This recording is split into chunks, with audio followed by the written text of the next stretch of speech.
So నా పేరు కిరణ్ అండి. So proper Yellareddy. నేను మాసప్ ట్యాంక్లో నుంచి వచ్చాను, నాసప్ ట్యాంక్ నుంచి వచ్చాను. సో ఇక్కడ ఏంటంటే మా నాన్నకి 440 షుగర్ ఉండేది. సో స్టార్టింగ్లో షుగర్ గురించి అంటే నేను జాయిన్ అయిన తర్వాత చాలాసార్లు చెప్తే నాన్న వాడలేడు.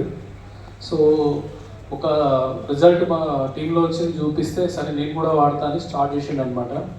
సో 440 షుగర్ ఉండే, చూపు కూడా సరిగ్గా కనబడకపోతుండే, నడవడానికి ఇబ్బంది ఉంటుండే చాలా. అయితే షుగర్ సప్లిమెంట్స్ మన దగ్గర ఏవైతే ఉన్నాయో గ్లూకో హెల్త్, నీము, స్టీవియా, గ్యానోడర్మా, ఒక మల్టీవిటమిన్ స్ప్రే, ఇవి వాడడం వల్ల వితిన్ షార్ట్ పీరియడ్ ఒక 3 monthsలోనే షుగర్ అనేది నార్మల్ అయిపోయింది. సో ఇప్పుడు కూడా మా నాన్న ఏంటంటే ఓన్లీ గ్లూకో హెల్త్ మాత్రమే వాడుతుండు. సో దాదాపుగా 1 year నుంచి నార్మల్గానే ఉంది. సో మా నాన్నకు స్కిన్ ఎలర్జీ కూడా షుగర్ వల్ల ఉండే, అది కూడా తగ్గిపోయింది. సో చాలా ఎక్సలెంట్ ప్రోడక్ట్, ఎక్సలెంట్ రిజల్ట్.